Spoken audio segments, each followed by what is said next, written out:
Anda janggal kan karena normalnya manusia di obong gitu kan mati. Soal janggal kehidupan sama kan, mungkin iwak itu nak seminar ya janggal, manusia ning darat kok iso urip. Artinya nak janggal kehidupan ora kudu ngono, suroe ora kudu ngono. Iwak ya janggal manusia ning darat kok urip. Wong ya janggal kena apa iwak urip. Sama-sama janggal. Nak jagale manusa mergo ora nemokno jawaban pirang-pirang. Kula contohna bolak-balik. Tengu utawa semut utawa nyamuk. Iku yo nyamuk tenan. Nyamuk iki kuman ta ora ya duwe. Kumane di organ tubuh ta ora? Ya duwe. Kowe iso bayangno, nyamuk iku wis cilik ya ana jantunge, ana pori-porine. Terus pori-porine iku sepiro? Lah ngono iku yo cek de kutu, de kuman, terus kumane iku sepiro? Terus organ tubuhe kumane? Ya ora iso mikir kan, tapi nyatane ya do urip, ya do selingkuh, ya do demenan, ya nganti diturunan hasil apa? Kowe ora roh, terus kumpule ku piye? Alat kelamine sepiro? Lah tapi kan nyifati Allah kan selesai. Wa huwa ladzi yuhyi, pokoke kabeh diatur Allah, ya ora roh aku ya ora. Lah mestine ora roh ya ora roh kabeh. Carane urip kita ning neraka sok ben piye ora roh? Ya jajal ae carane urip ning neraka piye. Lah iya wong nak wis wusul maca ayat wa huwal ladzi yuhyi spesial mergo namung nyifati Allah. Nah tapi nak kowe ora wusul maca ayat iki biasa maknane biasa-biasa dia semua malah ayat sing spesial nak namung membicarakan sifat Allah Subhanahu wa taala. Disebut walillahil asmaul husna. Jadi mergi kita ndak pernah melihat kalau sudah jadi makhluk gini kita menjadi bodoh kan. Ujug-ujug muni sebabnya urip mergo mangan, ora mangan wong mati. Lho sebabnya urip kok mangan. Saiki pertanyaane, apa mangan sing gawe urip? Paham ya? Tapi kita kan biasa bodoh masal kan, sebabnya urip ku mangan, ora urip. Nara mangan, ora urip. Nah, tapi omongan bodoh wis masal ya wong ngomong ngono kabeh. Lah sing repot ulama kan ngerti klirune tapi apa ngomong sok suci akhirnya. Mana ulama itu terus ya bingung kan terus mana cari bujuk kula Gus jenengan urip wis apik tapi kita wong paling bingung jenengan omongane wong. Ya mulane aku rapi kan aku ora pegatan wis apik karena niku kula nu kitab mbek bojo wis seneng kitab. Kula urung tau nu kono gelang bojoku regane jutaan anu kok kitab bila-balik. Tukune ya larang, lemarine ya larang. Wah, ijek duwe doblane kan. Kula niku duwe kitab Minhajul Abidin Imam Ghazali niku riyen tiap khole bapak kula tumbas niku 20 eksemplar. Nggih sing ngaji tak kekno. Bidayatul Hidayah kula tuku lali jumlahe. Bareng kula tuku Musnadu Ahmad kula Wahab nggih gadah kathah, Ihya nu gadah 4 seri, 4. Kula biasanya punya adat kitab itu beli beberapa cetakan. Takut saya kalau ada salah cetak itu melihat yang lainnya. Bareng kula tuku Musnadu Ahmad regane 2.800.000. Dinyak mbek bojo kula. Nah iki ra ngarah kelar tuku doblane perkarane regane wis kaya setan. Tapi ternyata saya beli pesen di Libanon ya dapat. Jare sapa ora di doblane mergo tuku ning Indonesia mboten enten adanya di Libanon. Nggih pesen. Saking seneng saya sama ilmu. Lah wis ngotrok dilawan wong sing takrib kaya nunuk-nunuk. Buka ya kan terus mboten imbang to maksudnya. Makanya kalau menjelaskan sunnah Rasul itu yang komprehensif. Sunnah Rasul itu macam-macam. Kata swingi kula terangaken. Serbanan itu ya sunnah Rasul. Jobane tapi salat sarongan tok. Sampai dicangcut ning gulu itu ya sunnah Rasul. Ya Nabi pernah melakukan itu. Piye wae di antara sunnah Rasul mergo kita kelar tuku. Nek ora kelar tuku ape piye? Ya kata swingi sing kula terangno Jabir niku nate salat ning era tabiin. Niku nggawa serban, nggawa jubah. Bareng ngono dicewendal ning masjid dene salat mok sarongan. Tabiin juanggal. Juanggal jar aku ngene iki ben wong bintu kok kowe roh kabeh. Ya Jabir, ya sahiba Rasulillah, bukankah serbanan itu sunah Nabi? Ya sunah Nabi plus mergo kowe kelar tuku. Tua bae. Iya tadi sing kula terangno wingi Jabir terus nangis. Wong nak mati ku kafane rapet ta ora nggih rapet. Terus cerita Jabir. Zaman Sayyid Hamzah kabundut itu ahabbun nas ila Rasulillah. Iku kafane ora cukup. Dikemolo ndase ketok sikile, dikemolo sikile ketok sirahe. Saiki kowe nggo pakaian lengkap. Terus sawangane sithik-sithik sunah Rasul. Sunah Rasul iku wong sing nglakoni semua sing tahu dilakoni Nabi. Termasuk Nabi pernah sholat dalam keadaan takut, pernah sholat gak iso wudu, pernah sholat dalam tekanan, termasuk pernah sholat mau nganggo kelambi setunggal. Paham gitu, terus macam-macam. Mulane saiki misale sedekah sunah Rasul, mergo kowe kelar. Sedekah sunah Rasul, termasuk sunah Rasul iku kelaparan nganti ganjil weteng ke wanita ora. Lha mboten firman wanita ora. Ujung-ujungnya kita nyebut sunah Rasul sing asik-asik e. Sedekah kan gagah dilem mesti di dhuwit. Asal kowe milih sunah Rasul dibedak-bedak wong 10 tahun terus mangan weteng diganjel ora menang-menang. Lha iku lakoni sik 13 tahun. Nah wong poligami lah ya perlu dikai pertanyaan sunah Rasul iku bojone akeh ya bar bojo pertama mati. Wong roh kabeh Nabi garwane kathah iku bar Khadijah kabundut apa jek sugeng? Jawab mawon. Kabundut. Nah saiki misale pertanyaane sing do poligami ngenteni bojo mati apa wis ra kesusu? Apa ora usah ngenteni mati-matinan? Sampai wayo wae biasa ora usah muni sunah Rasul. Kok nak kowe muni persis, pertanyaane persisno sik bojomu iki kon mati sik. Terus biasa nak wayo, kenapa wayo? Pengen. Ana wis bar jujur ta. Lah kenapa kepengin? Ya mergo duwe dhuwit. Mergo nek ora duwe dhuwit ilang kepengin mesti ilang. Tapi ora usah sok suci sithik-sithik napa? Karena ya itu tadi. Nanti kalau pertanyaannya Rasulullah itu garwa kathah poligami pasca Khadijah napa? Kabundut. Ya macam-macam. Biasa mawon anak ben ngamal wis piye wae zina ku elek ape rabi ngoten dadi jujur. Itu sunah Rasul, jujur sunah Rasul. Lho nggih to Nabi ku ngendikan nikah itu sederhana. Kenapa wong kon nikah? Fa innahu aghaddu lil basar wa ahsanu lil farji. Piye wae nek isra rasane wong wedok rabi kepengin ya rabi ku njaga sangka zina. Nabi sederhana ngendikane aghaddu lil basar wa ahsanu lil farji. Pokoke butuhe rabi ku ben gak napa? Gak zina. Tapi wong saiki kan berlebihan. Sok soleh-soleh dhewe. Oh, wayo ngekeno mate Nabi ngene-ngene. Lah masih ya bojo melek ya iso produksi, tapi gak kuat kan nek bojo elek. Lha ya nak tujuane ngekeno umat cah papat mbok rabi panjang kabeh tetep nak produksi wong tapi iso to. Tapi tetep milih sing napa? Ayu. Wis ora usah berlebihan iki biasa mawon niru Nabi, kena apa kok nikah ya aghadul basar wa asanu lil farji. Piye wae nikah ndadekno ora zina. Menane sing hormat mbek bojomu sing dadekno kowe ora zina. Dadi sing seneng tenan. Nah sing ra zina termasuk sebabé melarat. Iku ya termasuk iku kudu mbok syukuri piye wae sebabé ora zina iku melarat. Tapi luwih dhuwur meneh duwe dhuwit terus ra zina iku langsung wali. Perkara iki kesempatan kok. Mergo wong pitu sing yudhilluhum wa fi dhilli yauma la dhilla illa dhillu ora ana sing lebokno melarat. Sing dilebokno wong lanang ganteng dijak wong wedok ayu ora gelem. Artinya syaratnya orang zina jadi wali kudu duwe kesempatan.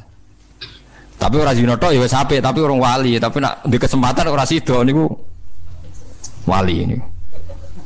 Padahal duwe kesempatan wong sugih tau melarat. Wong sugih, dadi wong sugih gampang dadi wali. Pokoke anggere ra sida maksiat wali, anggere ra sida terus pokoke usahane ra sida. Niku gampang dadi napa? Dadi eling-eling nggih, dadi kula suwun sing ngaji kula nu ngerti ojo nganggep Quran itu datar. Nak Quran nyifati Allah berarti ilmu tertinggi. Mergo ilmu nek mbok balekno hukum makhluk udah dirancu. Ya kok manusa iso mikir. Iku sawangane sing kudu mikir iku manusa. Nak lemah aneh. Padahal manusa sing iso mikir digawe Allah saking lemah. Tapi nak kowe nyifati Allah wa walladhi yuhyi kersane Allah pe nguripno lemah ya keben. Nak pe nguripno wit iso ngendikan ya keben, nguripno sapi ya ben. Sehingga kowe nak berpikir ngene gak janggal, misalnya mukjizatnya Nabi Musa ana wong dipateni, gak diketahui pembunuhe. Kan kon nyembelih sapi. Bareng nyembelih sapi itu buntute diketok, disabetno sing mati iso tangi. Yo kira usah janggal kan janggale ning ndi? Malah nak jare ulama usul, Nabi Musa cek repot lha apa nyembelih sapi dek wedhus barang. Apa ngenteni napa? Ngetok butut barang. Cara Nabi Isa luwih modern ora usah ngono-ngono, wong mati ditakoki. Cung kowe sing mateni sapa? Nabi Muhammad luwih modern meneh ora usah ayate Allah kekuasaan wong ngenteni takok wong mati. Lah manuk segara rak wis akeh pertunjukan. Lha apa takok wong mati barang malah kesuwen. Lah mulane Nabi Muhammad anggap luwih modern dadi gak ribet. Kula beleni ya Nabi Musa iku cek ribet. Nggo buktekno kekuasaan Allah sapi disembelih. Buntute diketok diseblakno wong sing mati terbunuh ndak diketahui pembunuhe. Terus tangi, terus ngomong sing matene aku iki. Ribet gak? Ribet. Nabi Isa cek ribet wong mati ditakoki. Jare nggo nunjukno kekuasaane Allah cek ribet. Nabi Muhammad paling gak ribet. Inna fi khalqis samawati wal ardi. Wong Allah gawe langit bumi gawe gunung kok ijek golek bukti kekuasaane meneh kowe edan ta waras. Lah akhire umate ora keramat ngene iki perkarane wis wis cukup iku. Lho tenan kula umpama malaikat Jibril teko teng kula kan milih keramat mbek ora. Nak pancen keramat iku delok ayat Allah kula milih ora. Isin kula mbek pangeran. Wong ayat sakmene iki ya kok ijek golek tambahan. Wis wabi ayi ala rabbikuma napa tukadziban. Isin. Mulane kula ambek wali terkenal keramat mbek kula cek pede, mesti cek mulya kula ning ngarepe pangeran. Meskipun kula ya ora keramat. Kula nate ditantang wali, kula niku roh lho Gus perasaane jenengan. Cek roh cek ora tep ae kira pangeran. Cek roh cek ora iku urusanmu. Barang kula tantang ngene ae ukurane. Ayo pasut-pasutan mandi di wah mboten wonten kula tetep luwih didengar ulama lha ya jute kira wani ayo. Jadi eling-eling ya, terus nak pancen wong mati iso omong mbok dibukti ayate Allah, mestine luwih dadi bukti alam-alam sing wis ana ya dadi napa? Bukti. Mergo logikane gampang, manusa iso mikir, manusa kok apa? Lemah ya wis berarti lemah ya iso mikir. Artinya misalnya Allah ngersano lemah iso mikir, ya iso mikir kados teng ayat napa? Sumastawa ilas sama iwahya napa? Tukhanun faqala laha walil ardi itiya tau'an aw karha. Terus napa qalata ataina toin. Terus langit bumi matur ning pangeran Gusti kula siap nurut ambek napa jenengan. Yuhyi ku nguripna sapa Allah wa yumitu lan maringi kapundhut sapa Allah taala. Walahu lan iku kedue Allah sarasan ikhtilaful laili utai sing ngatur sulayane bengi wan nahari lan rino. Bisa wadi lan ireng wal bayadi lan putih wa ziyadati lan tambah wa nuksoni lan kurang. Afala takiluna nata ora padha. Kemudian ada wasail lagi, misalnya gini, ini pengono tenan. Nabi Ibrahim itu nabi yang luar biasa. Beliau Khalilur Rahman. Dia tahu kalau fisik manusia itu kalau tidak makan itu tidak bisa sholat. Sehingga beliau itu ngerayu pangeran, ya Allah, Rabbana liyuqimus sholat faj'al afidatam minan nasi tahwi ilaihim warzuqhum minas samarat. Gusti, tiang-tiang Mekah, utai pecinta Mekah atau siapa saja yang Islam, niku paringi kelar mangan. Ben nak kelar mangan niku ben kelar salat. Sehingga para ulama juga mengkiaskan, misalnya begini. Kalau kita tidak punya otoritas politik, maka salat dilarang. Sehingga kita juga menjaga otoritas politik supaya salat itu enggak dilarang. Caranya gimana? Misalnya gini, saya ini buruh di pabrik milik Cina yang non muslim. Gara-gara saya buruh dilarang apa? Salat. Karena mengganggu jam kerja. Kalau saya mampu bikin koalisi buruh menuntut hak sholat, saya harus melakukan itu. Karena itu cara saya untuk mendirikan sholat. Atau kalau ada umat Islam mampu kaya dan bisa menciptakan lapangan kerja dengan membolehkan sholat, maka harus melakukan itu demi tegaknya sholat. Makanya ini kelirunya kita. Nyongkone ngelakoni sholat itu pokoknya dekne dewe sholat. Dia agak mikir bahwa untuk bisa sholat itu dibutuhkan kekuatan ekonomi, kekuatan politik. Saya tuh ngaji di mana-mana, saya ulang-ulang. Islam ke Selat Malaka itu Thailand sama Indonesia itu umurnya bareng. Cuma kebetulan Thailand nggak milih politik, negara dikelola non-Muslim. Tahu-tahu sholat itu dilarang di Thailand. Indonesia kebalikan, lah kiai ini seneng politik, keterusan nganti sakniki, paham ya? Akhirnya Rawali Songo itu Islam lagi rong generasi. Iku wis gawe demak napa? Wah, senatri mau sholat dilarang. Nara sholat ra iso dadi presiden.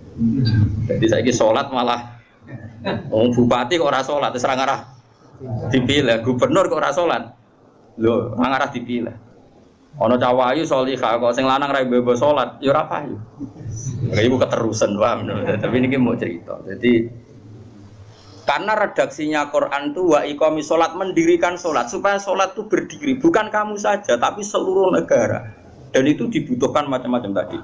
Ibrahim nyontohkan kekuatan politik, kekuatan ekonomi, bahwa untuk sholat itu harus warzuqhum minas samarat, harus ada materi fisik, yaitu orang makan. Terus di ayat umum Nabi Muhammad dicontohno ciri utama agama wis menang ku Muhammad wala yumakkinanna lahum dinahumul ladzir tadallahum wala yubaddilannahum mim ba'di khaufihim amna. Ciri utama kemenangan Islam Muhammad nak orang melaksanakan Islam itu sudah ada ketakutan. Disebut wala yumakkinanna dinahumul ladzir tadallah. Jadi kira-kira perasaan kula ada satu negara yang lama sekali ada Islamnya, kemudian sholat di situ takut, sama negara yang sholat tidak takut. Coro alamat untuk futuhe pangeran yang milih negara yang sholat itu udah tidak takut. Mergo Allah ngendikan wala yumakkinanna lahum dinahumul ladzir tadallah. Allah bikin tamkin itu kemampuan melakukan ibadah secara netral, secara kuat. Terus wala yubaddilannahum min ba'di khaufihim amna, dan mereka melakukan ibadah itu merasa aman, tidak merasa takut. Kayak dulu sahabat sholat itu sembunyi-sembunyi. Ba'da Fathi Mekah sholat terang. Ini penting kalau ingat no. Jadi sing sufi goblok ya ben mari ben gelem rontok politik. Sing politik yo mari sholat itu rambut tebar pesona. Jadi sepodo mari ini terus yang waras wedok ya ujug ben nanti pikiran. Ya pokoknya iki ngomong ilmu ngono ae napa, ora usah ujug-ujugan, pokoknya ngomong napa? Ilmu, ora usah terus rasa suci dhewe yo ora. Wong rom yo lagi tak kandhani iki wae. Tapi yang jelas neng ayat itu jelas sorry ada kata-kata wala yumakkinanna lahum dinahumul ladzir tadallahum wala yubaddilannahum min ba'di khaufihim amna. Jadi ciri utama agama hebat itu kalau merasa tamkin, rabi yo iso, wayoh yo iso, itu berarti wis jos beragama secara apa? Benar. Paham ya? Tapi nak wani ya pokoknya sementing itu wani. Lho kalau di kanca bojone loro telu iku langsung legal kabeh didaftarno langsung legal kabeh. Kondang tenan. Rabi langsung wakeh didaftarno ya langsung legal kabeh. Yo hebat tenan. Tapi kok kuat suwe ora ya ora roh nek iku takdir no. Tapi ini penting kula aturno nggih. Kula niku kan maca tarikh niku kathah. Maca tarikh niku kathah. Di antara tarikh itu kenapa semua nabi itu kok menguasai negara? Enggak ada nabi yang enggak menguasai negara. Nabi Muhammad pada akhirnya menguasai Mekah Medina. Ada Fathu Mekah. Karena dengan menguasai ini berarti sholat ibadah menang. Sholat ibadah menang. Kalau enggak ya dilarang. Dulu orang sholat di Masjid Haram itu dilarang. Dulu orang Islam sholat di mana-mana dilarang. Sampai Islam kuat, terus berani terang-terangan sholat fasda gimana Tumar. Di Indonesia sekarang luar biasa, malah pejabat yang enggak sholat itu dijeng wong. Sekira-kira malah rada di. Golek bojo wong ra sholat saiki kangenan. Musibah. Wes pokoke jos. Tambah kowe ketok khusuk, sawangane tambah gampang rabi. Jajal misalnya Mustafa nganti badhuke ngecap koyo wayah iku koyo mungkin. Lah berhubung sujute urung kowe kaya kan sah ta ora wayah dengan badhuk ngene. Maksudnya geng meyakinkan kan? Kaya orang iso ngajak ning swarga lah. Pokoknya dengan rai seperti ini tuh masih itu. Coba dekne wis abid. Goni syarat sugih abid tok ya. Wis pokoke lakoni wis nawani. Nah ini penting kalau terang ya, makanya istilahnya wa iqamis shalah, mendirikan. Jadi sholat itu berdiri. Terus kedua kata Imam Haromen, sholat itu harus fi amakina mukhtalifatin, di tempat yang beda-beda, sing ma'rufah, sing dikenal. Jadi wong kok sholat ngisor pring dhewean itu gak sah dari Imam Harom. Sholat kudu di tempat terbuka, terutama fardhu. Sehingga kata Imam Haromen, kalau sudah ada jamaah tapi fi buyutim di rumah masing-masing, la tadharu bias syiar, yang syiar tidak kelihatan kutilu, tetap diperangi. Makanya syaratnya jamaah itu harus di tempat apa? Terbuka. Karena ini butuh syiar, butuh show bahwa Islam ya demi sholat, bukan sholat demi Islam. Jadi kita bela-belani kelar mangan yo ben kelar salat. Menguasai politik yo ben salat tidak dilarang. Kita menguasai publik biar publik terinspirasi oleh hukum Islam rupane napa? Salat. Sehingga kata Imam Haromen, kowe salat jamaah maksudnya ora sah makili fardu kifayah, nak sekedar sah ya mungkin sah. Tapi jek qatalahumul imam. Dan Imam Haromen mensyaratkan fi amakina mukhtalifah, di tempat yang beda-beda. Jadi kalau kampung itu besar, di tengah desa harus ada jamaah, di pojok-pojok yang biasa digoni gerduwo itu juga harus ada jamaah. Lo pernah lo di dekat kampung saya itu, jamaah itu satu, semuanya di masjid. Saya bilang jangan semuanya di masjid. Itu nang pojok desa itu agak gerduwe. Aku kan gawe musala di situ. Dibikin. Yo gerduwene mirip tenan. Ini penting saya utarakan karena tadi malaikat itu kan di semua buminya Allah itu akan nangis kalau ada bumi yang nggak dipakai sholat, nggak dipakai sujud. Karena malaikat ini menstatuskan bumi itu mahal sujud. Makanya kata Rasulullah wajulat anal ardu kulluha masjid, dan semua bumi Allah itu hakikatnya adalah tempat sujud. Sehingga kalau nggak ada sujud itu ya kecewa. Bumi ini kecewa sekali kan. Makanya harus fi amakina mukhtalifah, tempatnya harus beda-beda di mana-mana. Supaya syiar. Kalau jamaah tetap di rumah, qatalahumul imam, harus boleh diperangi oleh imam. Terus ketiga, ini penting kalau terangkan masalah iqamatis sholat. Sholat itu pentingnya jamaah, itu sing keliru, itu melok bener. Sing mardud melok makbul. Karena tidak mungkin kan wong 40 rawali kabeh. Aku ya mungkin sewa ya rawali kabeh.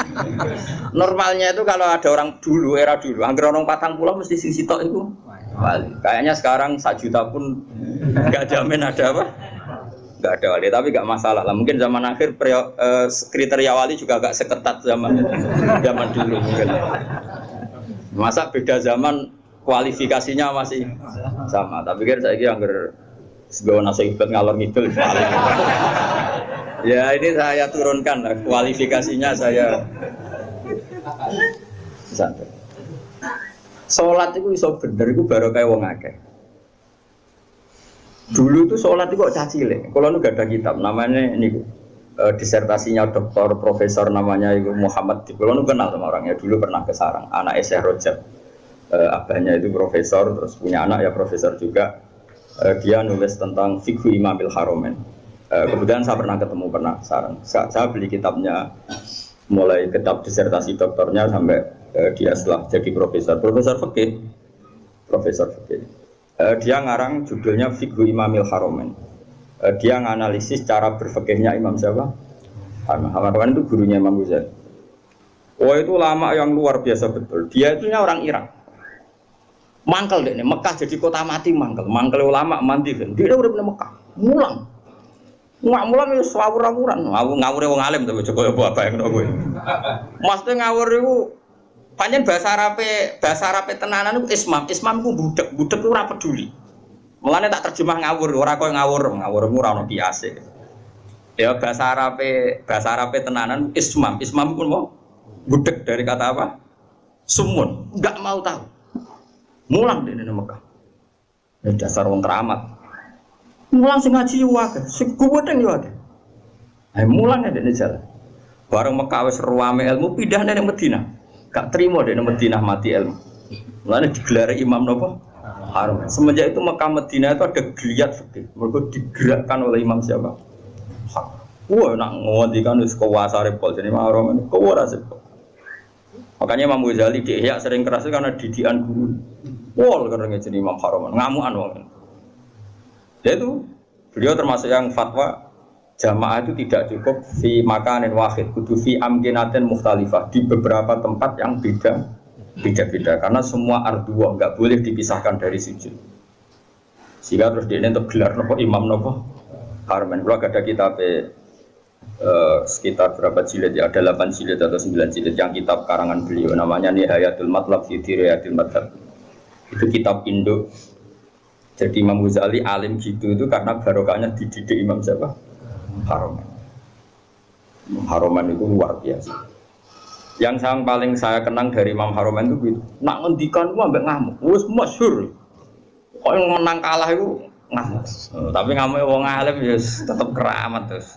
Kowe ngamuk ya guyu cilik. Ya apa ya koyo stres ngono modele ngamuk enak wong alim itu terus koyo mergo rontok. Tapi nang ngamuk wong alim itu duwe napa? Hikmah. Terus dia menulis faedahnya sholat. Jadi perjuangannya Rasulullah kayak begitu sampai jihad, sampai perang supaya sholat itu tegak. Makanya dimulai Nabi Ibrahim ketok anak beliau Nabi betul ngendikannya Rabbana liyuqimus sholat. Supaya mereka melakukan sholat, cobalah karena mereka manusia kasih uang, kasih makan, karena mereka kalau nggak makan nggak kuat. Rabbana liyuqimus sholat. Saya bela-belain mendoakan penduduk Mekah punya uang itu supaya liyuqimus Berarti pas sholat maksudah tujuan kita makan adalah ben kelar. Sekarang kan enggak. Ayo sholat sih ben mangane enak. Berarti mangane ku tujuan, sholate ku lan. Bagus innalillahi wa inna ilaihi raji'un. Mulane kena buka Ramadan. Niku cara aku sampe mangan sih. Aja sok khusuk terus ora usah mangan. Ben mangan sih ben salate tenang. Ayo salat sih ben bukane tenang. Berarti kowe bela-belani mangan salate mau lantaran. Usum di kene kowe. Walane ora wali-wali. Tak delok raine iku durung wali. Mergo iku cek salah. Tapi nanti kualifikasinya diturunkan jadi wali supaya gampang jadi apa? Terus keempat begini masalah sholat. Kalau gak ada kitab Fathul Bari saranya Bukhari. Itu nabi-nabi saking senengnya sholat. Kata Rasulullah, wa ra'aitu Musa tahtal kasibil ahmar wa huwa qa'imun yusolli ala qabri. Saya melihat Musa pertama ketemu, dia masih di kuburan di tahtal kasibil ahmar. Ada gundukan merah dekat Yerusalem, itu sekitar berapa ya? Sekitar 6 kilo atau berapa. Karena kalau di tag hadis, saya ulang lagi ya, di tag apa? Hadis Nabi Musa itu sebenarnya mau mati itu di Tih, mau wafat itu di Tih. Tih itu ya dengan Masjid Haram masih 20 kilo atau berapa, masih jauh. Terus beliau kata Nabi Musa, Nabi itu unik semua.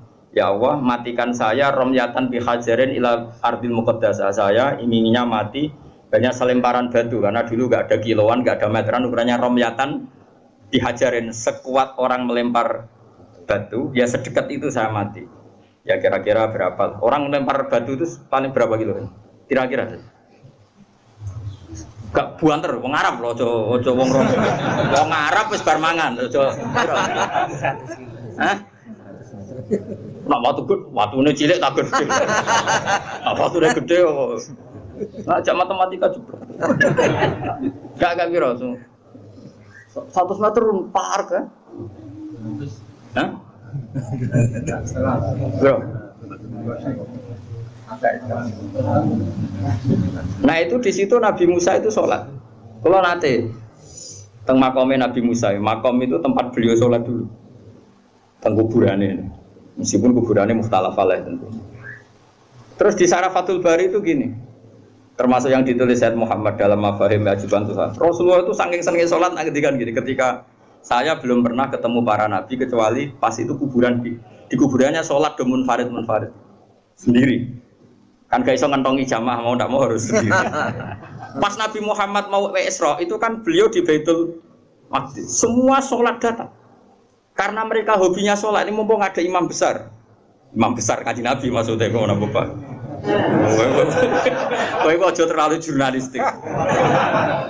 Mumpung ada imam besar, Imamul Muttaqin itu, yang di tarhim-tarhim itu. Di tarhim-tarhim kan diterangkan yang ada tuh musola-musola yang masih pakai tarhim itu. Wa taqaddam tali sholati. Fasolla wa antal seperti terus wa taqaddam tali sholati terus wal antal apa? Imam. Kemudian para nabi datang, kamu maju dan kamu menjadi apa? Imam.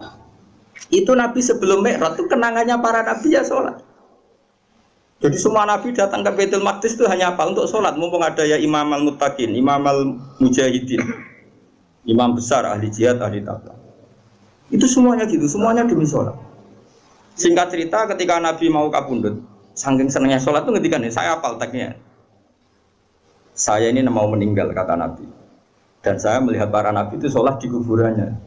Terus kata Nabi, wa ana akramu ala Allah, dan saya terlalu terhormat. Saya ini terlalu terhormat di mata Allah untuk membiarkan saya 3 hari meninggal kemudian saya tidak sholat. Jadi pastikan kalau saya terpaksa ngalami masa-masa kecelok mati mayit, maksudnya kecelok ya tentu tidak mayit hakikatan karena semua nabi itu ahya, semua nabi itu hidup. Umpama aku kecelok ngikuti prosedur umumnya wong sing kecelok kapundhut, paling banter mau toloti. Aku ku isin mbek pangeran, terlalu terhormat pangeran. Kok aku terus ning kuburan kok amen turu mati terus sholat. Jadi Nabi cita-cita terbesar beliau setelah meninggal pun itu mau melakukan sholat. Wa ana akramu ala rabbi. Setelah saya meninggal gini, walam usolli ba'da salasin. Kemudian saya tidak sholat setelah masa 3 hari. Ya masa 3 hari mungkin itu pilihan Nabi karena mau tidak mau harus mengalami proses peralihan alam ya. Tapi tetap cita-citanya itu sholat. Nah saya ini gue iso sholat udah spring susu, nah, ya Allah, alhamdulillah dan sampai sejak urip besar. Terus keempat, sebaiknya imam sholat itu yang paling alim, paling akrok, paling bener. Itu awal-awalnya. Tapi nanti kan terus kayak seleksi KPU. Misalnya Mustafa, ini jenggoten wis sunah Rasul tua wis bener. Tapi engkau tajwidnya kalah mbek Ki Fuad. Ki Fuad misalnya tajwidnya bener kalah sepuh mbek Pak Hudi. Nanti kan iso seleksi kan ribet. Sakjane apik aturan itu tapi kan sini ribet. Terus Ruhin menang. Wah, ra iso sing paling parah pangeran jare Nabi wong fakir. Wah, seset barakah. Wah, yo repot. Dulu itu sholat itu memang diseleksi betul. Karena ya umul qauma aqra'uhum likitabillah, yang paling berak imam itu yang paling akro, yang paling afqah, yang paling asan, yang paling aqdam hijratan difke kan ada aturannya. Satu yang paling bacaannya benar.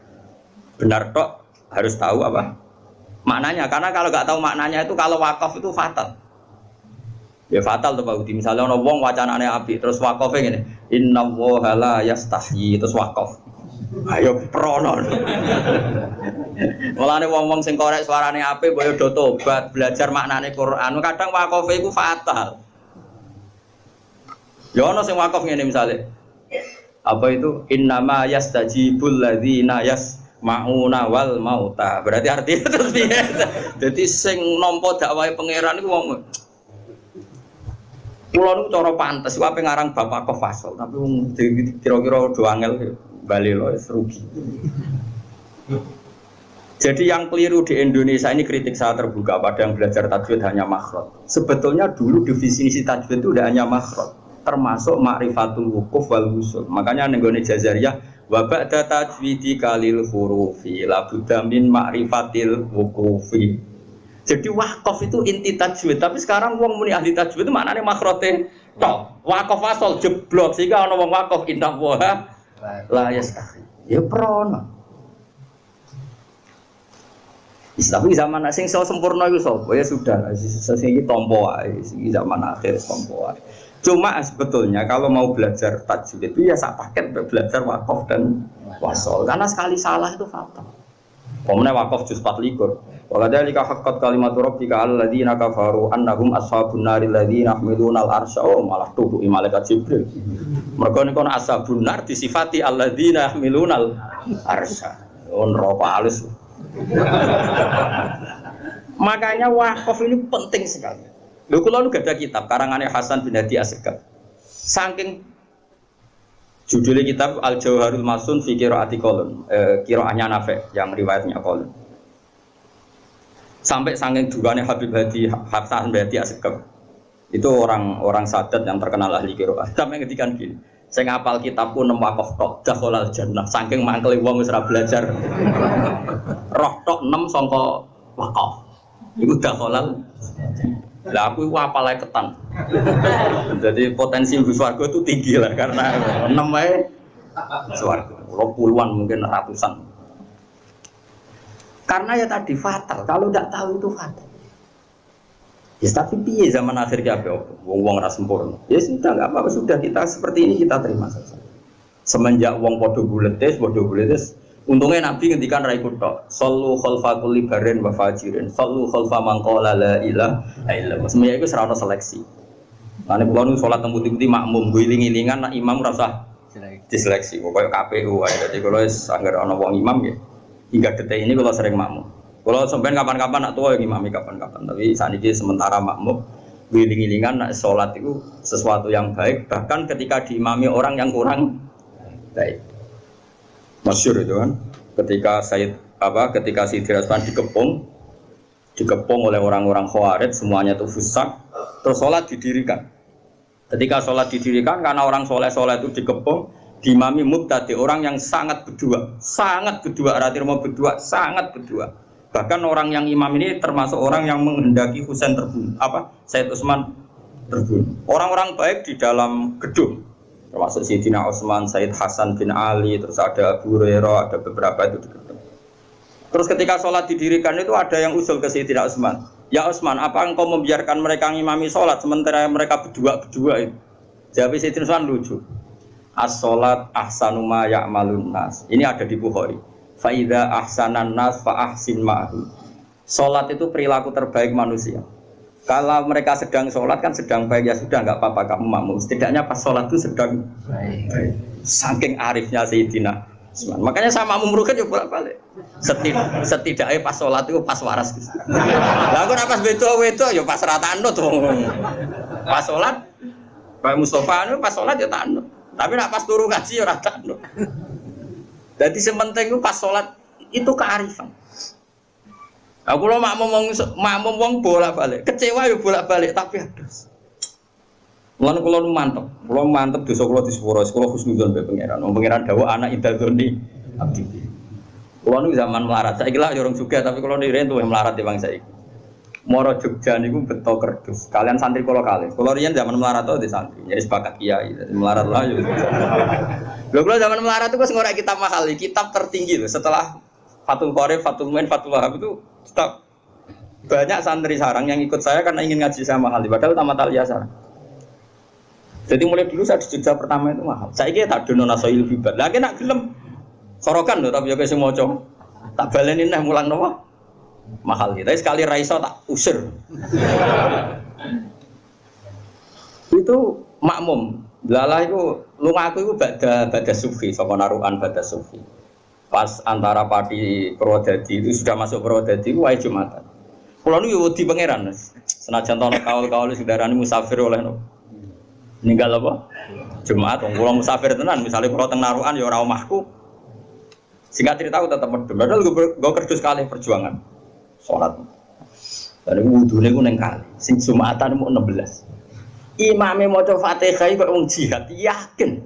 Aku sih yakin pangeran ra nampa ora mentolo, wis aku yakin aku ya. Wadi ya wis. Walhamdulillah. Yakin sekali Allah. Mulane kula semenjak iku ora fanatik tajwid. Ana wong makhrote apik tapi engkek, makhrote keliru tapi jihad. Bayangno wis gak mentolo lah pangeran nolak iku. Berarti mun dina Yo, aku sholat nganti nangis. Sampai dongaku tak rubah ya Allah. Anta akramu min anta rudda sholata darajul. Jenengan terlalu mulia untuk menolak. Kula sing menusati kula atos, umpama kula zuri mawon kula tampa. Jenengan Rahman Rahim. Cek tegane jenengan batal to salate tiyang niki. Mumpun Gusti jenengan tampa mawon. Mbok nak boten ditampa kula ora rasa tampa pisan wis.